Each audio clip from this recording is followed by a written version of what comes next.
Buenas tardes, estudiantes del tercer año de secundaria. En esta oportunidad vamos a ver razonamiento verbal y el tema es técnica de lectura, el sumillado.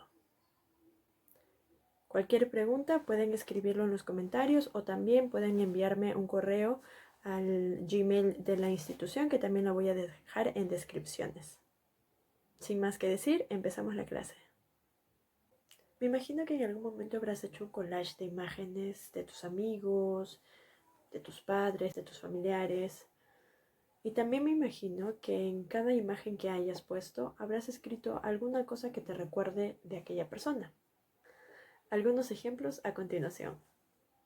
Esta es una experiencia en Texas, una experiencia que tuve en Texas. He puesto algunas anotaciones como enseñé español, una de ellas es bilingüe, usamos de las TICs para aprender español, celebré San Valentín, una foto graciosa con todos aquellos que fueron mis alumnitos, 3 diferentes idiomas, chino, inglés y español. Entonces vamos a empezar la clase, que es muy parecido a esta imagen que les muestro, la imagen general, la panorámica, que es un sumillado. Sí, son imágenes mías y he puesto algunas líneas respecto a el momento que he vivido o el nombre de la persona con la que estaba, la situación en la que estaba, la experiencia que viví y todo ello. Bueno, el día de hoy vamos a hablar sobre el sumillado. Y es algo muy parecido, pero en esta ocasión se trata solo acerca de los textos. Entonces, las competencias que vamos a desarrollar son: lee diversos tipos de textos en su lengua materna y escribe diversos tipos de textos en su lengua materna. Ahora vamos a responder a 3 distintas preguntas. Una de ellas es: ¿subrayas el texto? La segunda: ¿qué ideas subrayar y qué ideas no? ¿Qué quiero decir? ¿Conoces cuáles son las ideas que se deben subrayar? ¿Y para qué creen que se subrayan las ideas de un texto? ¿Cuál es el propósito? ¿Son importantes? ¿Es importante subrayar el texto? Muy bien. A continuación tenemos lo que es el sumillado. Entonces, el sumillado, vamos a ver, es o son anotaciones al margen del texto. Quiere decir que consiste en la elaboración de anotaciones al margen del texto. Las sumillas tratan de sintetizar en pocas palabras las ideas principales. Estas deben ofrecer un contenido claro, conciso y comprensible para las personas que están leyéndolo, para que así ellos no tengan la necesidad de acudir al texto original. Sino, si es que llegaran a acudir al texto original, solo fuese para poder encontrar los detalles de esas ideas básicas que se han escrito en este sumillado. Ahora, generalmente una idea principal se encuentra en cada párrafo del texto, de cualquier texto. Sin embargo, el sumillado no siempre está en cada párrafo. Ahora, ¿por qué es importante? Es importante el sumillado porque este favorece el estudio activo de cada uno de ustedes, de cada persona. Esto quiere decir que permite que puedas recordarte lo que estás leyendo y ayuda en el proceso de comprensión. No solamente recuerdas la información, sino que también recuerdas cuáles son las intenciones del autor. Entonces, bueno, existe una diferencia entre sumillado y resumir.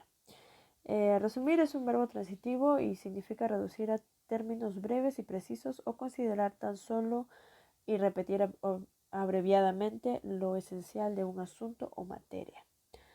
Ahora, el resumen es una síntesis de solo las ideas centrales o principales de un texto, mientras que el sumillado o la sumilla incorpora, además de las ideas principales, datos, hallazgos, eh, conclusiones, nombres, fechas, estadísticas, eh, palabras y expresiones que puedas identificar de qué trata el texto. Muy bien. Ahora, existe un procedimiento para poder hacer un buen sumillado y aquí te lo voy a explicar poco a poco. El primero es planteamos los propósitos. Para aprender un propósito necesitamos saber para quién es el resumen.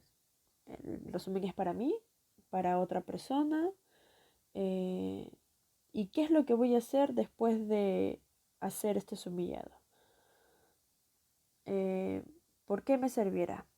¿O para qué me servirá? Y tenemos aquí un seguimiento. El primero dice, empieza con una lectura general del texto. Esta es una lectura que no vas a profundizarla, simplemente vas a tomar datos generales. La segunda dice, identifique el tema. ¿De qué se habla en todo el texto o qué asunto trató el autor? Al momento que hiciste esta lectura general, encontraste de qué se habla, las palabras claves que identificas para poder saber el tema general.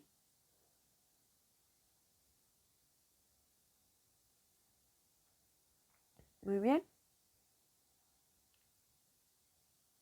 Ahora, perdón, en la anterior. Uy.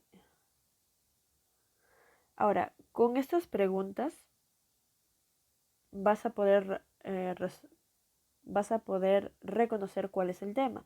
Ahora, recuerda que el tema se expresa en una frase nominal, que quiere decir sin ningún verbo. Por ejemplo, no lo sé, las técnicas de estudio, las categorías gramaticales, no sé, el gato con botas. Eh, Ahora, lo segundo dentro del procedimiento es el análisis del texto. ¿Qué quiere decir? Que este consiste en poder descomponer el texto en partes. Puedes encontrar capítulos, de repente subcapítulos, párrafos, oraciones, o puedes encontrar entre ellos de repente alguna relación o de repente discriminar lo que es principal y lo que es secundario, eh, identificar los conectores, identificar marcar, en este caso marcaremos el texto y subrayaremos o señalaremos lo principal del texto. Ahora, en este seguimiento hay un tercer seguimiento que dice que debemos hacer una segunda lectura. En esta segunda lectura debemos identificar la idea principal del texto, eh, resolviendo las preguntas de qué o de quién habla el autor o eh, y recuerda que la idea principal, esta sí tiene un verbo, es una oración con pensamiento completo. De esta idea principal pueden derivar otras. Entonces debes identificar cuál es esa idea principal, la más concisa, la que es la base. El quinto dice subrayar las ideas principales. Como te decía, en el análisis del texto ya puedes subrayar las ideas principales. De esta forma, cuando hagas un repaso a la lectura, podrás encontrar cuáles son las ideas principales y no tendrás que ver otros detalles. Ahora, para poder subrayar las ideas principales o cómo saber cuáles son las ideas principales, debemos responder a las preguntas: ¿qué dice el autor? ¿Cómo lo dice? ¿Y cómo lo ubico? Entonces, de esta forma, si respondemos a estas tres preguntas, estaremos identificando las ideas principales. Dentro del procedimiento también tenemos, este sería el último, que es textualización. La textualización consiste en redactar, obviamente, el resumen, lo esencial del mensaje, con los elementos subrayados en el análisis, o sea, en la etapa anterior, y de acuerdo con los criterios marcados en la primera fase de este procedimiento. A ver, entonces en el seguimiento tenemos el número 5 que dice: identifica la información que has adquirido. Bueno, ¿qué es identificar la información que has adquirido? Es una vez más repasar el texto, una tercera lectura se podría decir aquí, repasar el texto y poder destacar todo lo que se ha subrayado, lo que has respondido, de qué se habla el texto, qué asunto trató el autor, de qué habla el autor, en qué se sostiene. Y por último, realiza las anotaciones a un lado de cada párrafo. Quiere decir esto que sintetizas la idea en una frase breve. Quiere decir que termina el procedimiento y por fin puedes escribir tus humillados. Muy bien, ahora vamos a aplicar lo aprendido y para ello tengo una actividad y dice la actividad, son 4, digamos, fases. La primera es: investiga un artículo de tu preferencia. Cualquier artículo que prefieras, que te motive a leerlo. Segundo, haz anotaciones a los márgenes. ¿Qué quiere decir? Que o debes escribirlo o debes buscarlo y copiarlo en el Word. Claro que abajo del Word me pones de dónde lo has conseguido, de dónde lo has obtenido. Y luego haces las anotaciones a los márgenes. En Word puedes hacerlo. Primero tendrías que sombrear. De ahí hacer clic en revisar. A ver, aquí vemos, sombreas, clic en revisar y luego clic en comentario, en nuevo comentario. Y puedes hacer el sumillado que necesites. Es muy fácil, pero si no, también puedes usar tu cuaderno, escribir el artículo que vas a leer y luego hacer las anotaciones en tu respectivo cuaderno. Tercero, respondes a todas las preguntas del proceso para el sumillado. Todas las preguntas que hemos mencionado anteriormente vas a responder de acuerdo a lo que vas leyendo. Y luego, por último, crea una infografía con los datos obtenidos en tu sumillado. Todas aquellas anotaciones que hayas hecho en los márgenes, ahora lo usas para que puedas crear una infografía. Sé lo más creativo posible. Mientras más creativo, más vas a poder usar otras herramientas para mejorar también así tus procesos cognitivos y el proceso de comprensión con respecto al texto que has leído. Muy bien, creo que eso es todo. Hasta la próxima clase. Te propongo que para la próxima clase puedas exponer tu trabajo realizado. No nos falles. Y yo me quedo en casa, no pongas en riesgo tu salud ni la de los demás. Bendiciones.